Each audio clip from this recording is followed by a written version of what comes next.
What is up, everybody? Welcome back to another week of the GZ Chop Shop. As always, I am your host, Project Tachi, joined by my good friend and co-host, War Nurse. And as always, we have an amazing episode lined up for you all. So thank you to our listeners, our Patreon supporters. And if you're new to the show, well, you definitely want to buckle up because we bring you the latest and greatest in gaming, tech news, and anime entertainment. So, without further ado, let's get to it. So what do we got, Warner? You found some juicy topics. I did. And it looks I like it's did. stressing you out. But no, it's not that. It's something's been on my mind all day. But okay, have you seen the recent third episode of Chainsaw Man? I have not. I Oh, plan to watch it after. Oh my god, because I just really want to talk about there's no way it's the coincidental timing of an anime this bold dropping and the amount of people complaining about anime online that are new to the genre and are kind of just they don't understand that our culture is not the only culture in the world, and not every culture perceives sexualization the same way. Yeah. So things that are sexualized are just genuinely just jokes. In animes, people, Americans have been complaining a lot about, and there's a lot of comments that the main character Denji, is it Denji? Denji makes that are absolutely hilarious. But it's just like I can't wait for the backlash because I can't wait to see people arguing over it because it's so funny to me. I do think, and these episodes are for the most part made in advance. It's hard to explain this very well without. I'm surprised you didn't see it. Like I figured you would have seen it, or I really wouldn't have brought it up. But it's just I've been thinking about all day, like how bold the show is. The show, and that from just the second episode, I can tell that they don't give a fuck, and they knew people were going to get upset, and they made these shows in probably like a ladder fashion where they said this is the episode people are going to complain because people are predictable. And from what you hinted at in our Discord server about how the third episode goes down, I'm like, they knew when people would complain, what they would complain about, and their response to those people complaining because people are so. I was laughing the whole time, the whole episode. I was just dying laughing. But anyways, well, let's jump into the topics here. So I don't have a PlayStation 5. I have unfortunately not owned a PlayStation in a little while, but I'm very familiar with Plus and the tier system that is in place now. And there are a lot of complaints right now, and I think rightfully so. Basically, what's happening is people woke up one day and they realized that, okay, they got these tier systems, or they're in a particular tier. Was it tier 1 through 3? But games that typically have expiration dates, as in when they're leaving the library and when they're no longer available for you to download and play on that tier or in general, because they do rotations too, just like a streaming service would. There's no expiration dates now, and everybody's upset because it's like they're paying for this stuff and they want to know how long they have to play these games, and now they don't know. So it kind of goes, it really does go into a lot of the things we've talked about recently, and even the topic after this is we don't own the games anymore. We don't. So they may not be purchasing a hard copy, or they may not be purchasing and downloading it from Steam or directly from a library to personally own, but they're still paying a monthly subscription. And now they're kind of left like, well, when can I play this game? Yeah. And when I was reading the article, that it made me think, like you said, about some of the stuff we were talking about back in the past, and the fact that they've removed an expiration. And some people, you're probably wondering, like, well, is that really a big deal? Yes, it is, because what PlayStation has done is they've created a way to amplify the FOMO effect. And for anyone who doesn't know FOMO now, it's fear of missing out. And that's something that every gamer in some way, shape, or form feels, whether it's with hardware or a game. The reason games can sell so fast when they come out is because, especially streamers and content creators have increased it because they're the first ones to play it, and then everyone wants to be able to say they were in that first wave of playing a game, et cetera, et cetera, et cetera.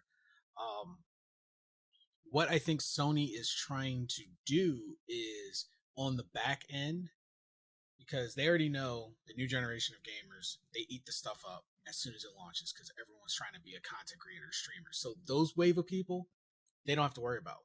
The wave of people they're worried about are gamers like you and I, the aging gamers. We're getting older. We know how things used to be, so we're not in that need to play it right now mode. We're working, we're raising families. We might have maybe 1 to 2, 3 hours a week to play a game. So we spread it out. We say, okay, this game leaves by October. I can play it sporadically through whatever. But if you don't know when your favorite game is leaving, your gamer instinct is going to start taking over more, and you're going to push subconsciously to play that game more than knowing when a deadline is. It's kind of like, here's a good example for anyone, trying to say, I still don't see the issue. You know your favorite show, the day it comes out, the time it comes out.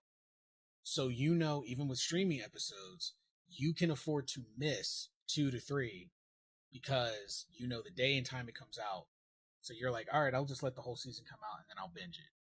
But how would you feel to have gone through that whole season knowing the day and time it comes out, but not knowing the day and time it will no longer be available? Yeah, because the streaming services give you a heads up, usually monthly. And they're like, hey, this is what we're rotating in, this is what we're putting out. So yeah, and the first game that most people noticed was Red Dead Redemption. On missing from the tier. They took it out and they didn't give me one a heads up. And I read this somewhere else, and I don't know if I read it wrong, but my understanding was not only was that the only issue with Red Dead Redemption was the not being in the library for the people who are in the tier systems, but people on PlayStation 4 are no longer able to play the original Red Dead Redemption as well. Sounds about right. PlayStation 3 and 4. It's no longer available for a digital download. And Sony has been I love Sony. I do. And a lot of the times people feel like I give Sony passes. Because you do. But it's just because they've been a little bit more crafty with their stuff. But right now, they're not being as crafty. Dude, they're not, man. Bold. Usually Microsoft's the one being this bold, and Epic will do shit like this. But man, Sony has stepped their game up. What just happened?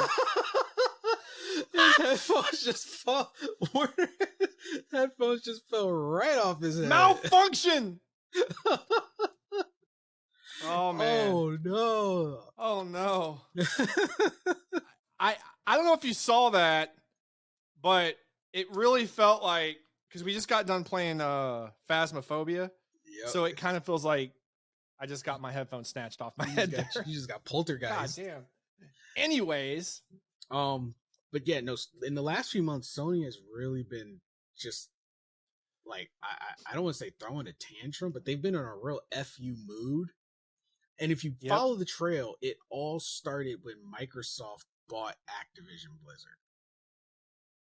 That's when Sony really started ramping up their moves and just not even trying to be accommodating. They're just like, this is what's going to happen. This is how it is. And expiration dates pulling from the game is I think the reason they're doing it, and this is what I think is their plan, and they must not be worried about it backfiring. I think their end goal is to amass a good amount of revenue to make another big purchase. And what is probably happening is, while the forefront gamers jump on stuff day one, their retention is probably terrible.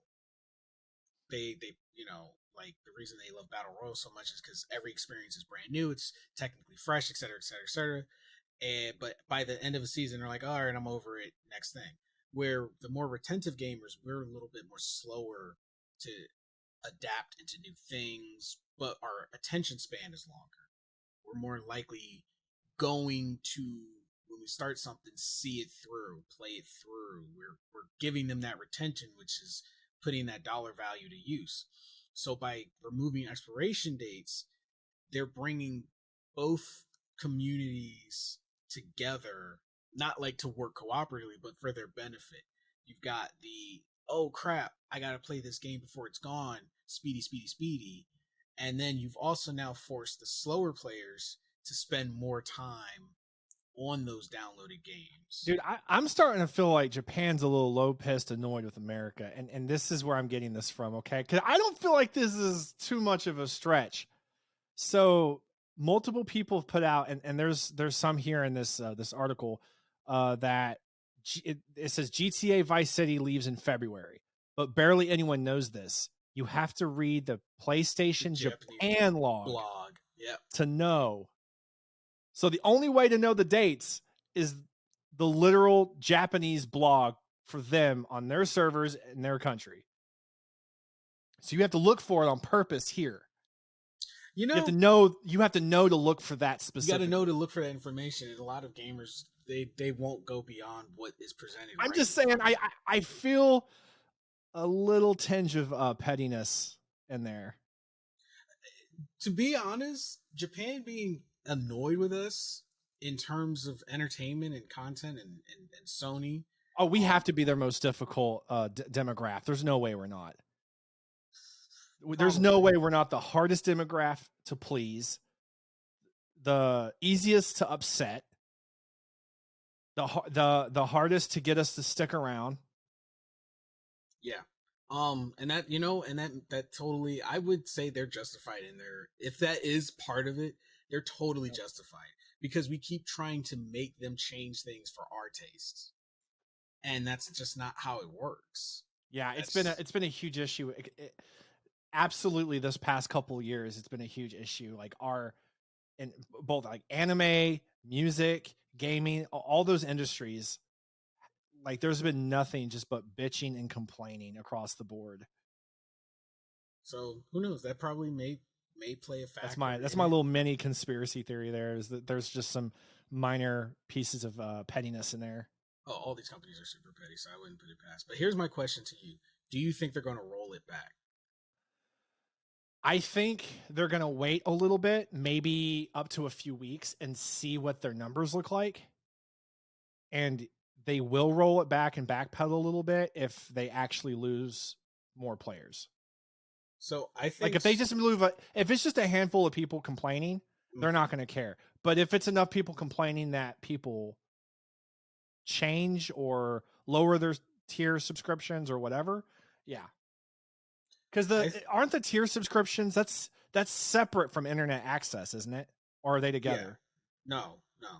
So you pay a subscription to have the internet access, and then there's a separate one for the tiers? No. Oh, for some reason I thought you meant like, are you paying for your internet? No, your internet access through PlayStation to play with other players is included with the tier. Oh, then they don't give a shit. Yeah, no, they don't care then. Because you have to have that. So really, it's going to come down to, is it hurting Sony? Is it hurting PlayStation itself? Absolutely not. And if it's not, then they're not going to make the change. No, absolutely not. And that's what I was going to say, because to play with other players, you need PlayStation Plus. Mm-hmm. You kill your PlayStation Plus subscription, you don't play with anyone. So as far as they're concerned, they're like, fuck you and your expiration dates. Exactly. Oh, man. Because it's like, you usually, like, historically, we do a pretty good job, even though most of the time it's not intentional. We do a pretty good job of predicting things like before they happen, and kind of being able to say it's this or X, Y, or Z is going to happen. And it generally it does. I don't know what the fuck's happening in the gaming industry right now, dude. For the first time in 3 years, I have no idea what the fuck's going on. There's massive buyouts. There's complaining all over the place. There's petty little nuances like this. It's really bad right now, and it's Sony's being bold as shit. They're being so bold. And this isn't even the only front they're being bold in. And the next topic, Sony is being bold in that front too.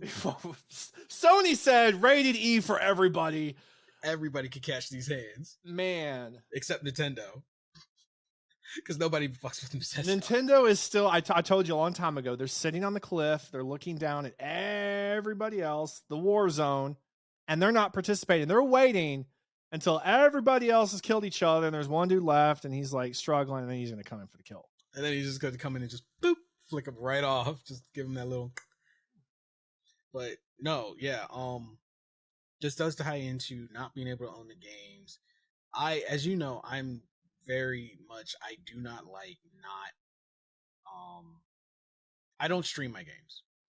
I pay for the access, which is kind of sucky because it's like all this is included, and it's like damned if you do, damned if you don't, because it's like you're paying for it, you have access to it, so if you don't use it, you're not getting your full monetary value. But I still don't like it because I don't like feeling rushed to play a game. I don't like that because I could start a game, love a game, and not be invested after a week, not because it bores me, but because my attention wants to go to something else. I get ADHD with games. And you know, it's funny because the original intent of the libraries in general to be able to rent, so to speak, games versus owning them. You know, Xbox Pass was really the biggest player there for a while when it first came out, just the Xbox Live and then the Xbox Pass. Mm-hmm. It was geared towards the older gaming generation. Yeah. Because it was like, hey, pay a subscription every month and then get to these games when you can. Play them as you can. That's what it was supposed to be. You don't have to go out and buy a whole game. You can just, you know, every month. And you'll eventually get to it. But now, like, what are they doing now? Doesn't feel like they're gearing towards any generation now. It feels like they're trying to find that sweet spot to get the most amount of money.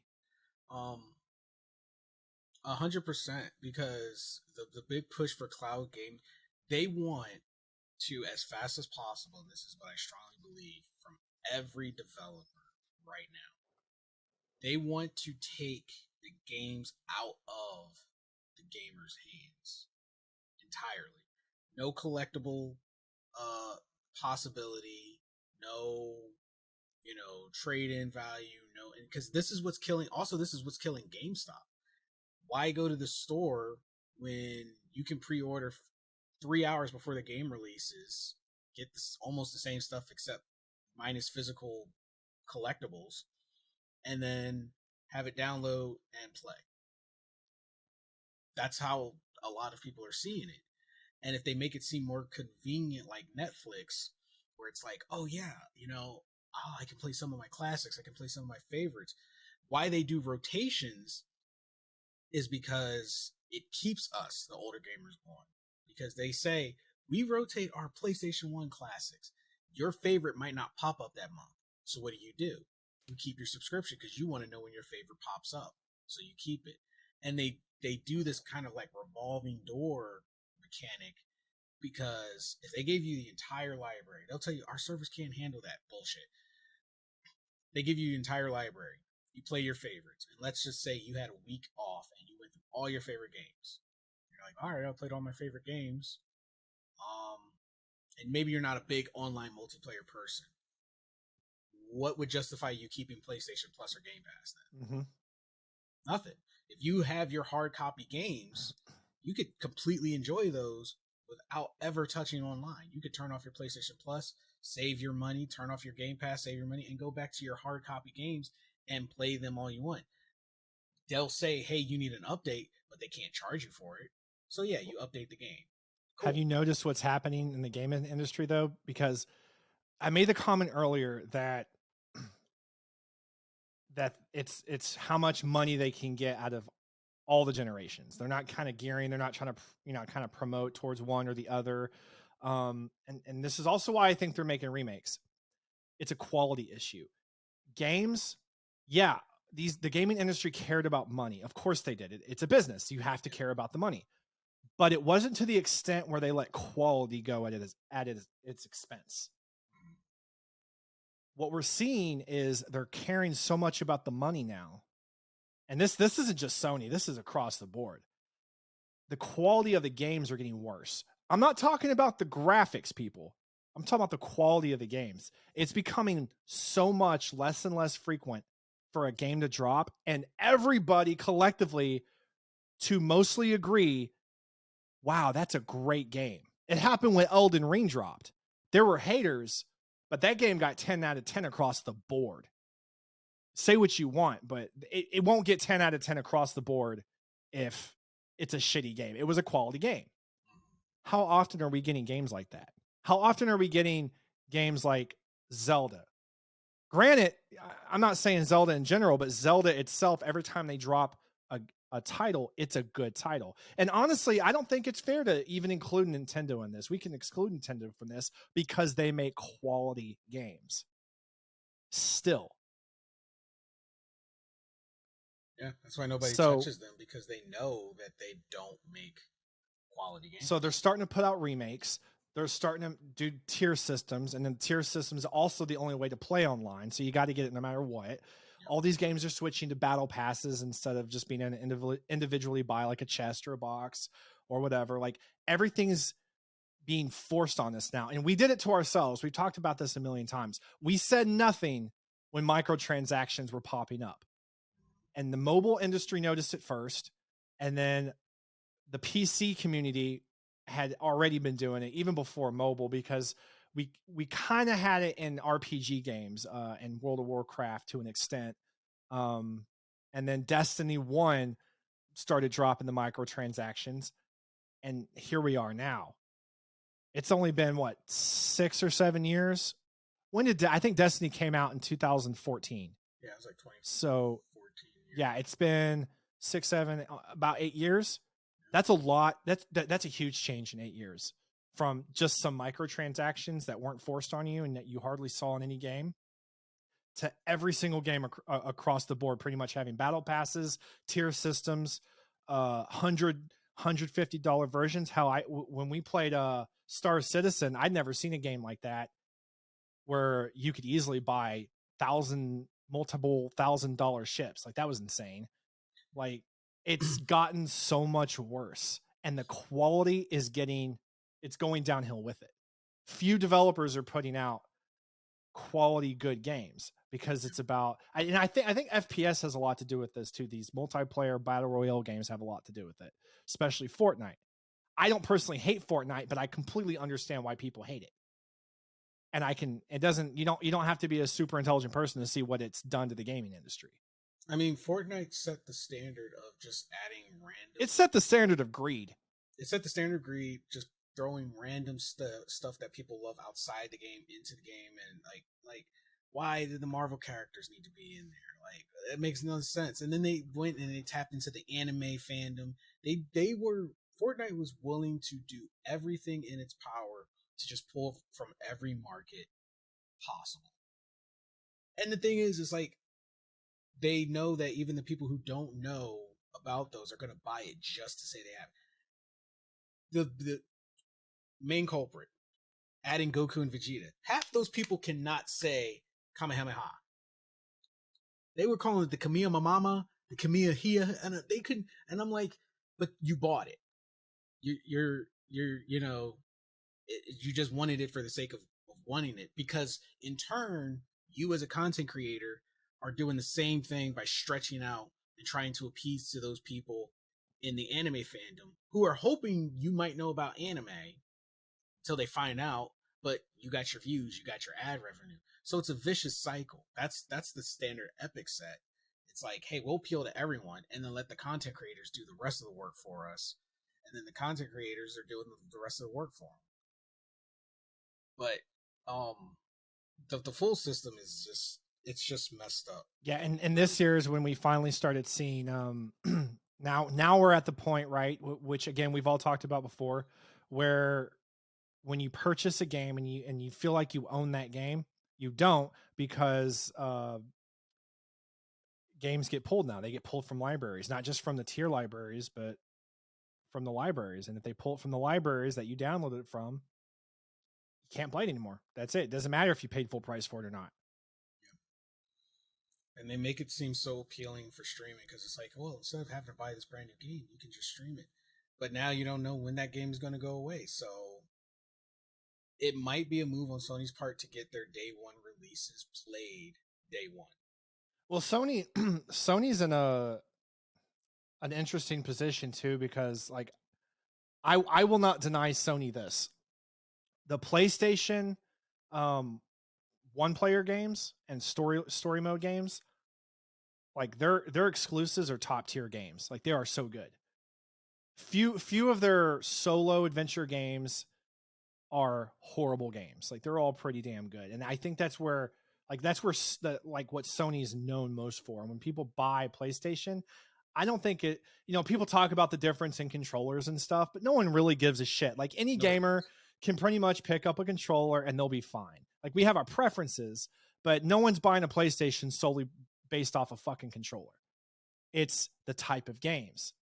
Xbox, or I should say Microsoft, has bought so many battle royale IPs, or as far as the gaming studios and the IPs that come with it.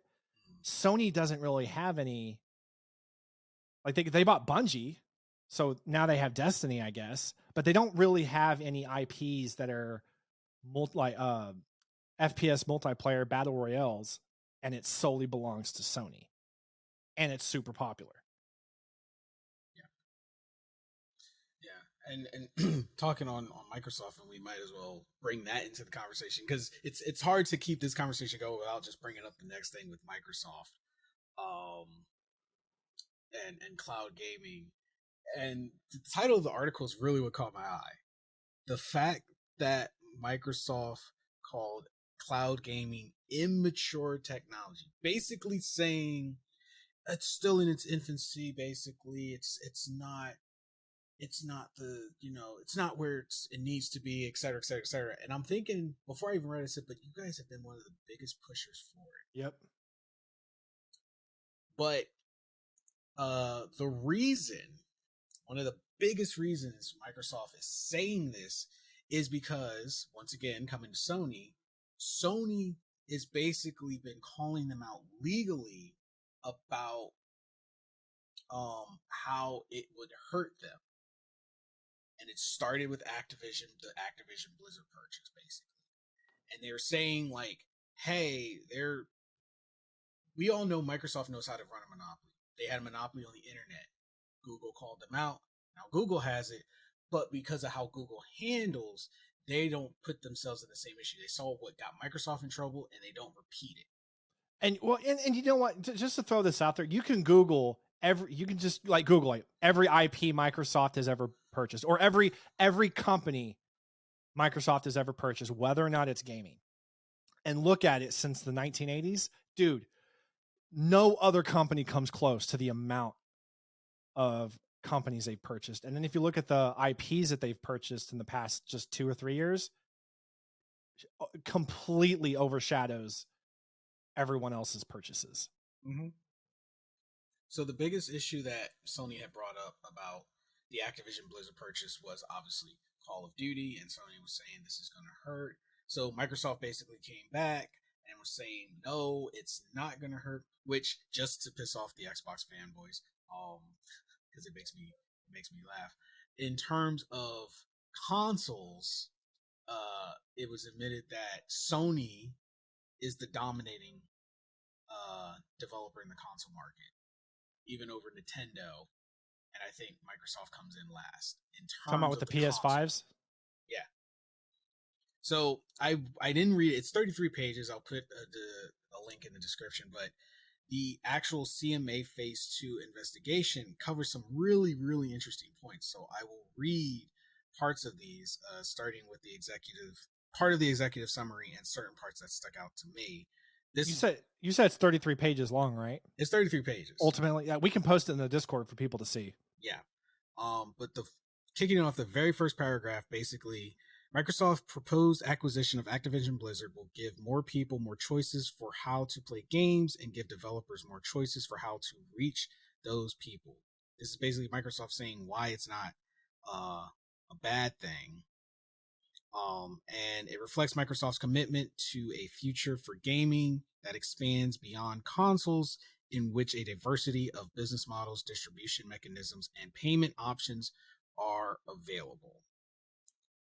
And then it goes on to 1.2. Notwithstanding the benefits to gamers and developers, the CMA has referred the transaction for phase 2 review based on potential harms to competitors.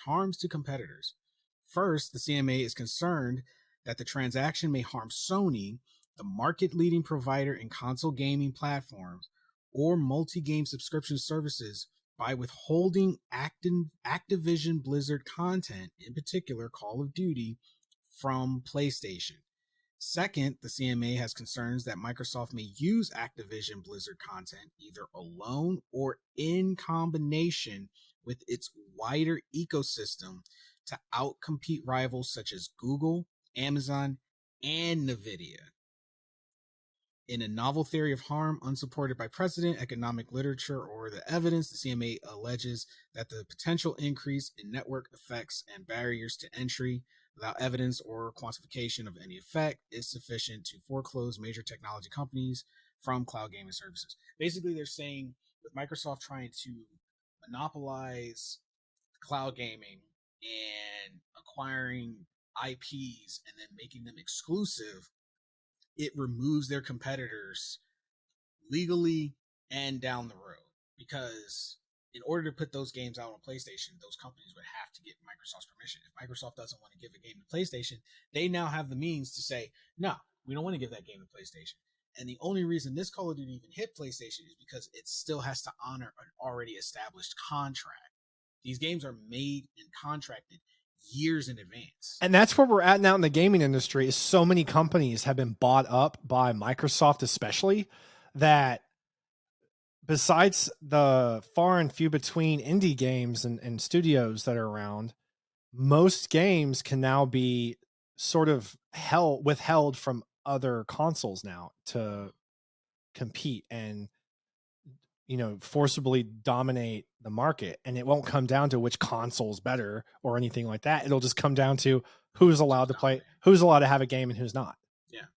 So going down to section C, with Microsoft basically saying the CMA's concerns are misplaced for the following reasons. And they have like 5 reasons.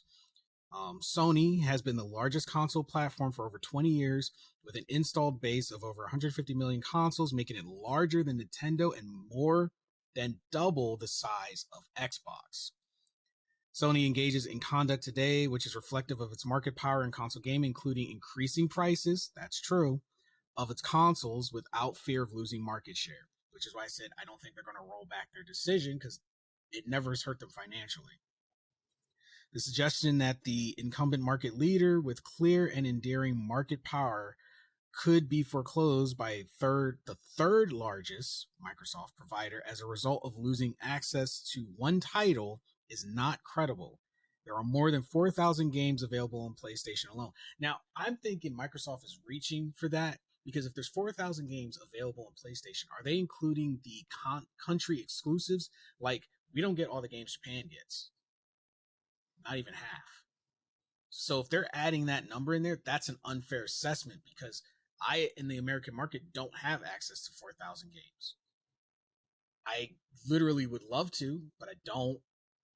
So they're like, are they including all games or the American market? Like, I want to know what number that like they're basing it off of. The evidence also shows that less than of PlayStation's monthly active users are playing Call of Duty, even without all of those gamers, a highly improbable outcome from a hypothetical foreclosure strategy.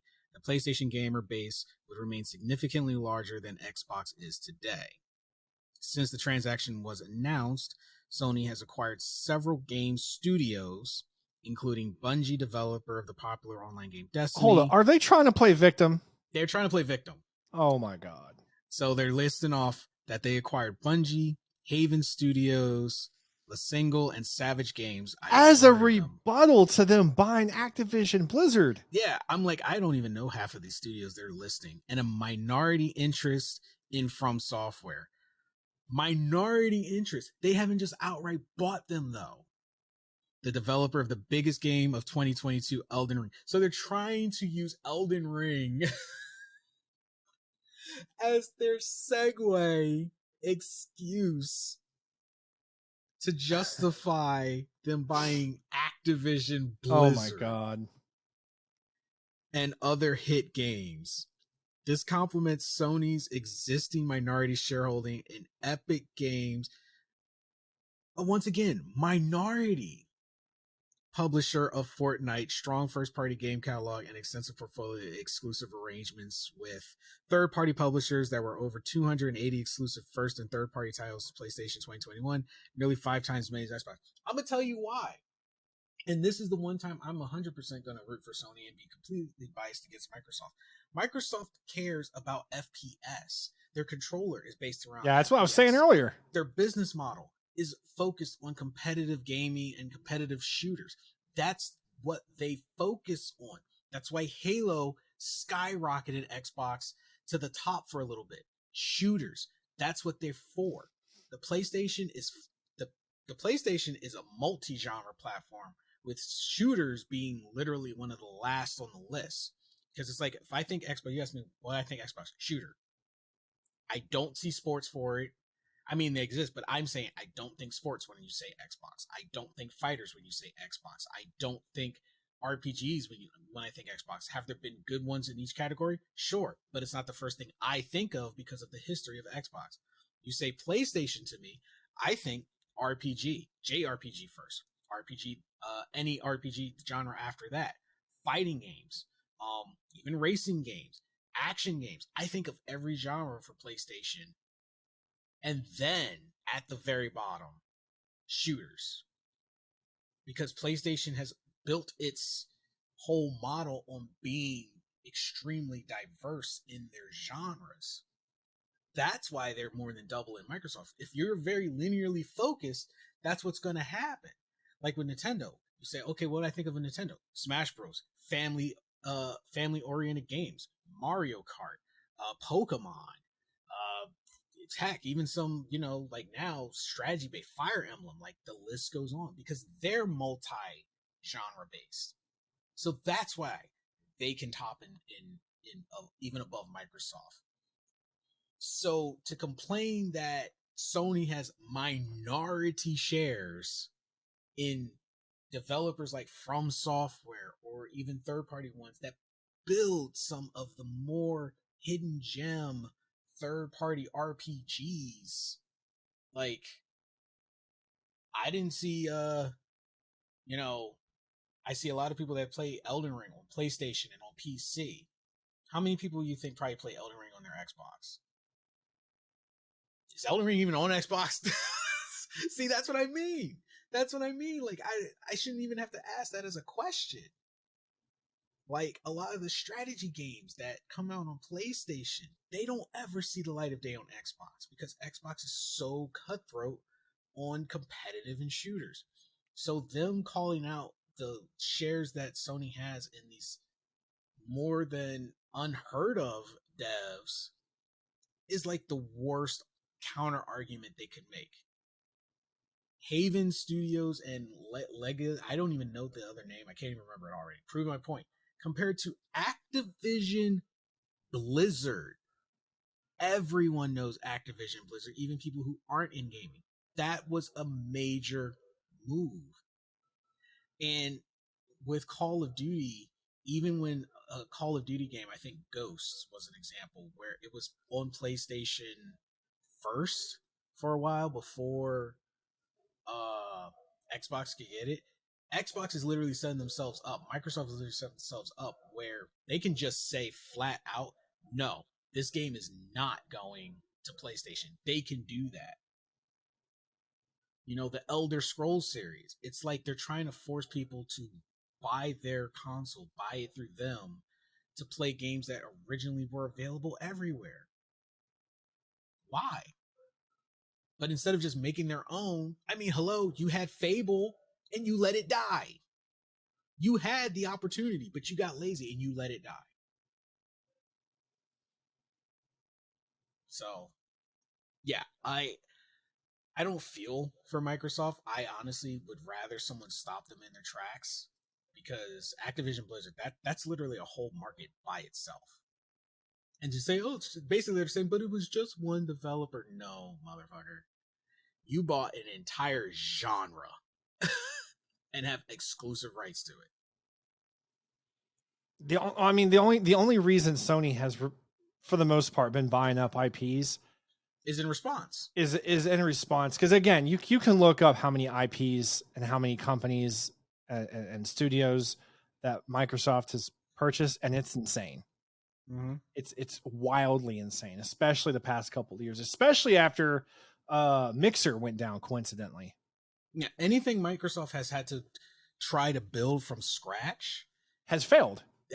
They completely can it, and they just buy someone who's already built the model, and then they just are like, all right, now it's ours. Like overall, yes, they're a richer company. They're a more profitable company, but that's overall. If you look at just Sony's gaming and just Microsoft's Xbox and their gaming, it's the differences are insane as far as success goes. Yeah. And Sony has a very, very successful history of creating their own IPs, creating their own games, and then working out fine and doing their own thing. Now, Microsoft is trying to be slick, and they're saying that Call of Duty games will still be accessible on PlayStation, and because they have the ownership of it, it'll actually be a lot cheaper. There's going to be legal issues coming out of this. Watch, I bet you anything. Bare minimum, they'll do something like the Modern Warfare games as each new one comes out, stuff like that. Those will be on multiple platforms, but they will make Call of Duties specifically for Xbox and PC.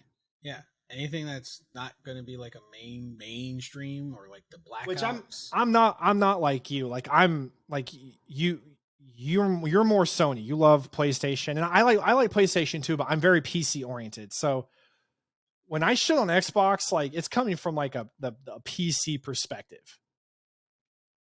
I try to come at this stuff unbiased. It's a little hard, but I totally come in biased.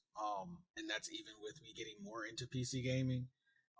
Mainly because I've had time to watch how they operate and have done the research, and I'm looking at like their counter argument. And they're saying like, I just read further down and saying it would actually be more affordable now for people to get the Call of Duty, and I'm like, oh, so now you're going to start playing on the wallet aspect to get customers. Well, and them buying Microsoft Microsoft buying Activision Blizzard was a really smart move because they wanted more PC players, and most Blizzard games, with the exception of Call of Duty, are not fun on console. I didn't like Overwatch on console.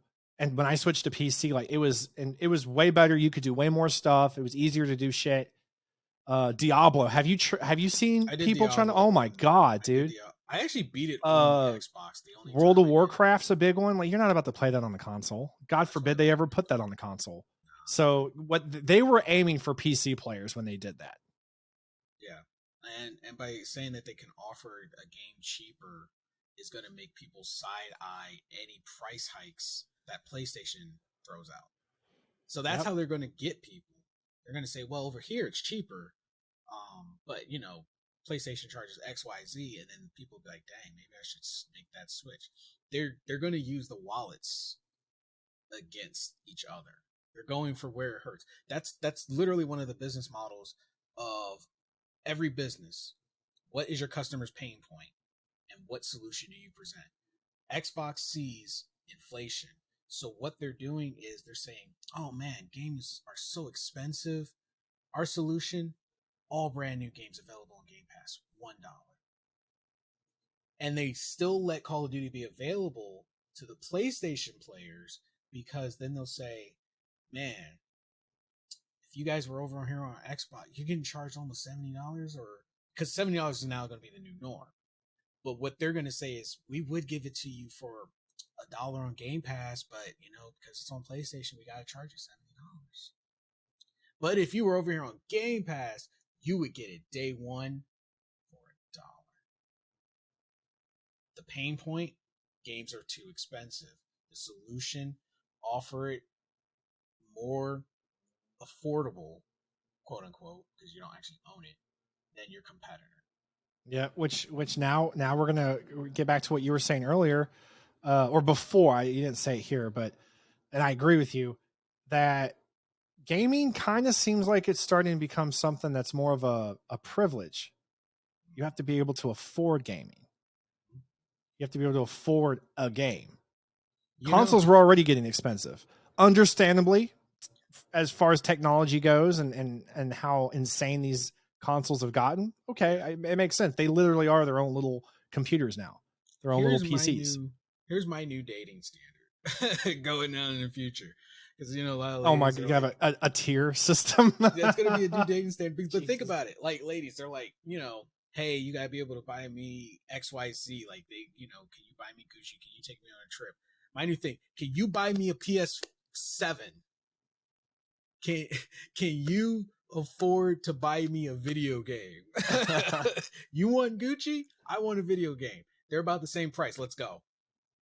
Like being able to, Oh man, we're it's gonna get to everyone for that point themselves though. out there right now. So what exactly happened with Red Dead Redemption? Because I'm a little confused with the gamer that was complaining like he So the lost money. gamer, he wasn't exactly complaining. What basically happened is, so a lot of people for who don't know, Red Dead Redemption 2 had Red Dead Online. Well, GTA Online, because Rockstar, that's all they care about. They've abandoned Red Dead Online. I don't think it gets any more updates. I don't think it gets any more content. They virtually abandoned it. So there was someone on Google Stadia who put 6,000 hours into that game. They had amassed an in-game fortune. Well, Stadia is no more. So Which they is were telling, hilarious. Who yeah, saw that coming? yeah, huh, we did. But when Stadia said, okay, we're done, that means they're shutting everything down, servers, everything. So it sucks because a lot of those games that people have progress in, they're just going to be gone. Once again, tying into something else I said, all that investment gone. Because we That no money, longer own the games. you no longer own the game. So the money Which you spent, I will say, like, the, I guess, like against the player. Why in the hell would anyone put that much trust and belief into Google Stadia when it wasn't? It's not like it was one of the bigger systems or the biggest ways to consume gaming. but it was more easily accessible and it was far more affordable. This person, who knows, they may have, they might like to game, but gaming is expensive. Gaming is becoming for the wealthy. Realistically, if you wanted to step into gaming, and I don't know if I think they're a content creator, but maybe they made PC and they just didn't want to invest in a console. They're $500-$600 now without a game, just to get the hardware. Google Stadia was like $100. Oh, that's a steal. And then you didn't have to go to the store and buy games. The potential, I will say this. I saw Google Stadia and I kind of saw C Luna in that same category. They're the Dreamcasts of today. What happened to Luna? I think Luna's still a thing. I don't think they're It's a thing much longer because I just had to say what happened with Luna. Yeah, there's still a thing. I see it on my Fire TV. I just don't I just don't want to play a video game with my remote. That's just not comfortable. But Do you think cloud gaming is ahead of its time right now and people just aren't ready for it?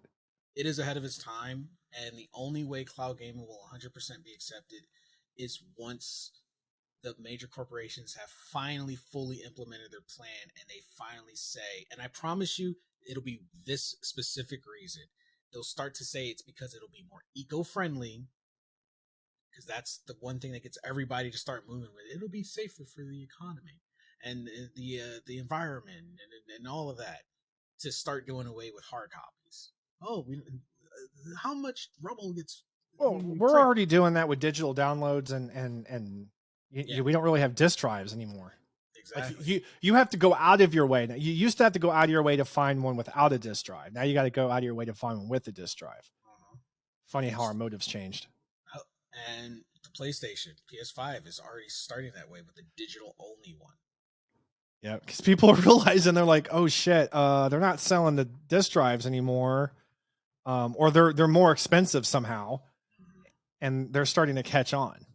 Because eventually you're just going to, it'll become a glorified Fire Stick. Like basically, Google Stadia and Amazon were already just jumping ahead, but because they're the new kids on the block, no one was willing to accept that that is our soon to be reality. They were already there. That's why when I said Microsoft saying, "Oh, it's cloud game is immature tech," I'm like, because they're not pumping no, all their money into it, and well, they don't have it. It wouldn't matter if they did or not, but they can afford to not put all their eggs in one basket with gaming and watch everybody else make mistakes. They do this every time. They watch everyone else fuck up, and then they take something that everyone else was doing and they do it after watching everyone else. yeah. And then they had to admit that they weren't using Azure because everyone's like, "Well, you guys are making a huge push for Amazon, but for cloud gaming." They're like, "Well, we don't use Azure, which is owned by Amazon." They're trying to build their own ecosystem, Yeah. 100% theirs. Xbox is going to be the first one to pull off cloud gaming successfully. Yeah, yeah. And the only reason they say it's immature tech is because they've watched everyone else fail. And the only reason Stadia failed, the only reason Luna will possibly fail, well, maybe not. Amazon is good Yeah, at. but look how Amazon treats Twitch. Like they don't pump money into these things. That's why they don't but we give a do. shit when people complain or think about Twitch or anything. That's why they Yeah, get bullshit excuses when stuff happens, or they ban person for one thing and not the other. They don't give a shit. they don't because they know. Look how easily we forget. Twitch is still going. Twitch will not die. No, We want Twitch it isn't to, going anywhere. but Twitch will not die. What They slap a band-aid oh, and they just let not to everyone go die. too far off the side here, but what Twitch just needs a solid competitor. They need a solid competitor. Hopefully, it's going to be Trovo, or maybe YouTube will start making a comeback in some way. But yeah, Twitch needs a solid streaming competitor. But yeah, Luna and Stadia are just ahead of the curve too soon before people were used to that becoming the norm. They wanted to make it the norm because they wanted to be the pioneers in it, but it was too soon to do so. With Microsoft, Sony, and even Nintendo still in floating around. Until those three make the move, no one else will really stand a chance. And right now, they're all like creeping towards it while eyeing each other. Once one of them comfortably crosses that finish line, then everyone else will do it because then the market will be open for it. But until the big three do it, anyone else who comes up with it is going to be, because even GeForce Now, they're struggling, and that's Nvidia. I think Nvidia is going to be struggling for a while after EVGA left. And that's the thing. GeForce Now was out before EVGA left, and they were struggling with their cloud gaming. People are just not accepting of it yet because the big three have to do it. If they don't do it, no one is going to be accepting of it at all. Think of it like this. When you went to school, if the cool kids didn't wear it, it wasn't cool. It could be brand new, but unless you were in that cool kid club, nobody cared that you wore it, and in fact, could turn around and make fun of you about it. Sony's not even trying to do it. They're not even fucking attempting. They are and they aren't. They want digital content, not so much cloud gaming. They really just want people to just download from their store and operate through their store and go digital. Xbox is going to pull it off first. Nintendo's going to follow suit. And then, which Nintendo, I'm not sure why. Maybe it's just the type of games they have. Nintendo's the only one that makes the most sense to me. Like they like in my head, Nintendo would get away with it if they wanted to do some sort of cloud gaming situation, but they don't have to either. I don't think Nintendo will do cloud gaming. They I'll don't tell you have to. why. They will cloud game, and I know people think, but they have Nintendo Online. Look how old those games are. We're talking before HD TV was even a thing, before flat screens were even a thing. Nintendo does not like the chance of anyone even acquiring through some kind of mistake access to their games. Cloud gaming is like, that's too many people for us to keep track of.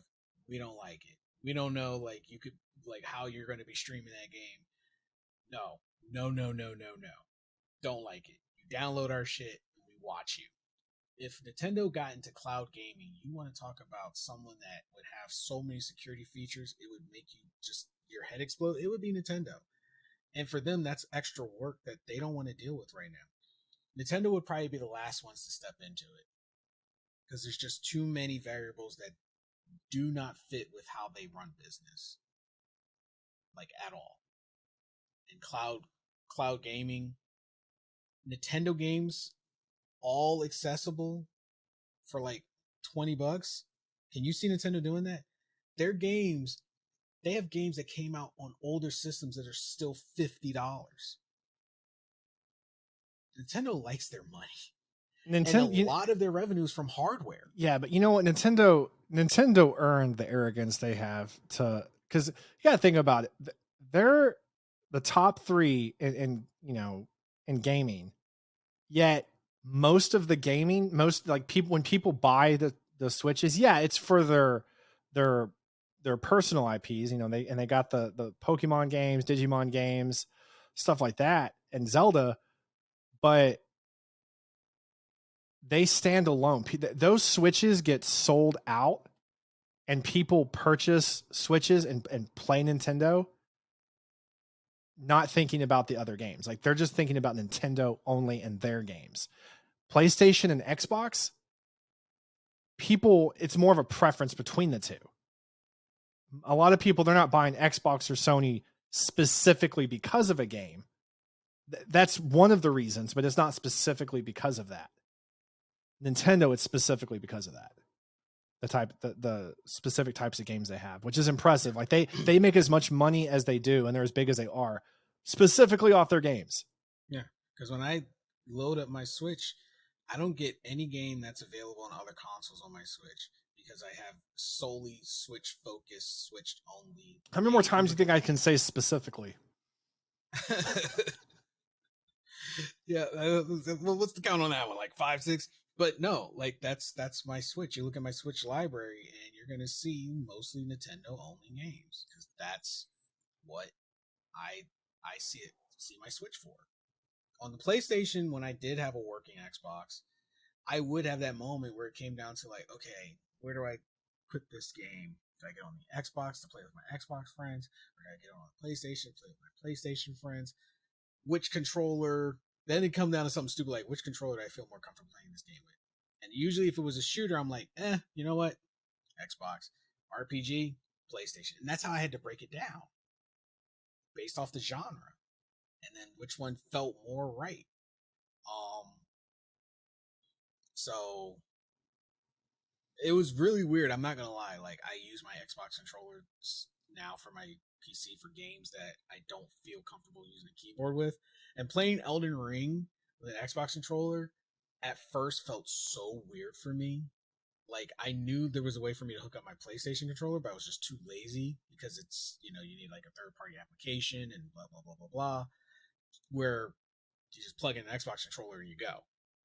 And even now, it still feels a little weird to me because I'm like, I feel like I should be shooting with these controls. I make it work, but I feel like I should be shooting. Like my Elden Ring character should just whip out a gun and just we go. Yeah, I actually do, but I prefer the Xbox controllers. I like the layout better. But PlayStation, they're actually about to drop a controller that's a similar layout. They finally decided to do it. I don't like it. I mean, I don't like. Oh, it looks ugly as shit. I don't like it. The place like Sony PlayStation, I love you, but that controller looks ugly. So if y'all haven't seen it, just look up, new PlayStation, right? Huh? It's like $200. It's their version. Yeah, it's their version of Xbox's Elite controller, but it's their version. to wrap this up, can we just say Sony has officially declared war on Microsoft out in the open? They're salty. It's pretty obvious how salty they are because They're they're taking it out on us like we fucking did it. they're taking it out on us because the money. I say in less than 2 years, you're going to see Sony make another acquisition, and this is the money collection phase right now. They've got their eye on someone. They haven't said who. They won't say who, and it's going to be someone that's going to. It would be a blow to Microsoft. You notice how no one's purchased EA yet? Who could purchase EA? They're too greedy. EA doesn't want to share their profits. I think everyone wants to stay away from EA because they're notorious for their microtransactions. Mm-hmm. Like they're the worst about it, and even Sony and Microsoft are like, let's ease into this before one of us buys them. Yeah. But Sony is gearing up to make a purchase. That's my prediction right now. I'm surprised the EA doesn't put out their own console, fucking just the EA fucking dime bag or some shit. And you just got to, you actually literally have to put your fucking card in it and it charges you 25 cents to even play the console every time. Dude, that's Jesus Christ. Yeah. But you know what? I'm going to tell you why EA would never come out with a console. That costs money. Their whole thing is to bring money in. Yeah, their whole thing is what's the least we can do for the most profit. And make them pay for the shitty experiences they have over and over and over. You mean we'd have to spend money to build the console? Yes. Oh, fuck that. did you see this year's like for all their sports games? No. Especially Madden, their sales are nowhere, like they're not as good this year. No. And they weren't as good last year either. They've been going down. Yeah, nobody cares about them anymore. That's what I think we were talking about. Yeah, I think people are starting to realize that you're just paying a shitload of money for a roster update. For a roster update that they could literally not even a full roster update, just like 10 players. And here's the thing: 10 players and like slightly better graphics. Even if the NFL is the biggest cock block in it, I'm like, bro, I'm pretty sure you got the money to go down and cut a deal with them. It's a win for them too. It won't happen until, because the NFL's been losing money anyways the past few years. As a matter of fact, if I'm going to find the website I found this on, but it basically contrasted like the sports industry and the gaming industry over the past 3 years, pre-COVID and during COVID and after COVID, and it's really interesting because the gaming industry. Like it's like all the money that the sports industry has lost has been dumped into the gaming industry and the streaming industries, that sort of stuff. So I think that when the NFL starts losing enough money, they'll consider contracts with Madden and other games. But lots of information put out to you guys, lots of predictions, lots of research and opinionated thoughts. So we definitely would love to hear what you guys think about, cloud gaming and no longer owning our games. And do you think cloud gaming is a good choice? Why? Do you think it's a bad choice? Why? Do you agree or disagree? Why? Let us know. Hit us up on our website, osn-media.com. Make sure to click on the show, Jeezy Chop Shop podcast, and then at the very top, you can submit your clip so that we can hear your guys' thoughts and maybe air it on a future episode. Because we definitely want to know. And if you happen to be in the industry and happen to work for one of these developers, let us know if there's something we're missing. Because it seems like the gloves have come off across the board, and everyone's in a slugfest except for Nintendo. They're just waiting in the wings. Man, they're just drinking tea, eating popcorn, man. Yeah. Nobody's going to touch their market. Probably looking at their Mario movie like, did we make the right decision? Yeah. Well, you know what? But they don't care because they know that the fans are still going to be drawn to it just because it's Mario. They will go watch it just to see it fail. And that is like, once again, we do it to ourselves. We are the only people, we're a race of the human race will pay money to complain. I will say this. So I think you'll agree with me.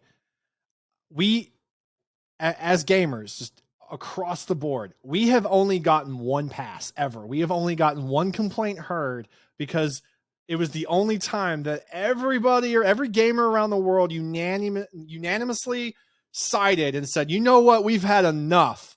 Sonic? And it was Sonic. That was it. And that we wasted our one try. We could have done it with microtransactions and battle passes. No, we didn't know yet. We were naive. We were naive. Was it worth it, everyone? Was it worth it? So, sure, Sonic looks better, but was it worth it? Was it worth it? Because we could have done away with season passes, battle passes. We got another 20, 30 years before we're allowed another one. Yep.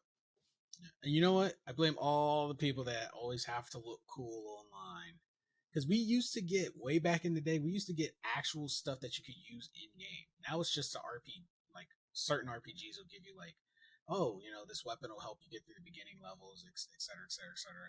Now it's just all skins because everyone wants to be like, I got this skin. And I'm like, jeez Louise, that's just... Yeah, I remember grinding on Warcraft and Diablo and then WoW back, like way back in the day before current WoW, like when Classic was the only WoW. And you'd spend so long doing these dungeons and raids and you'd finally get that one rare weapon. And it was OP. And there was not going to be a patch. Like you were going to use it and upset people. And guess what? But you earned it. You earned it. And when people saw it, they knew what you had to go through to get that. But that's gone. Those days are gone. Or the skull costume back in now, Halo. We gave that up, that pride in owning something and the right to be overpowered. Like you'd whoop everyone's ass, but everyone would be like, I mean, yeah, look at that axe. I mean, you know what he had to go through to get that? Like the early stages of Destiny 1 was like that. Yeah. But the Thorn. Mm-hmm. There were a lot of games like that, and then it just crashed. And now everyone's just, like, now it's about skins. No one cares about earning something OP or awesome or badass and being able to, like, look what I got, like, hell yeah. And then people would play with you because of that. Now it's just, oh, I got a skin. Well, how did you get that? Oh, I bought the battle pass and stuck with it for 3 months. Apex. You're not a gamer. Apex. Anyway, I'm just being salty. Yep. This is the salty episode. Maybe I'll title it the salty episode. Salty gamer special. I don't know. But guys, let us know your thoughts. Check us out. If you like what we do, hit us up on Patreon, patreon.com/OSN Media. We would love and appreciate the support. It helps keep all of the podcasts going and helps us bring more amazing content for you. Also visit our store, GZShop.com, and grab yourself some exclusive merchandise. Couldn't say exclusive for a moment there. So yeah, go check those out. And as always, you have been amazing. Stay safe out there. Look after yourself and look after each other. And we'll catch all you amazing people on the next episode.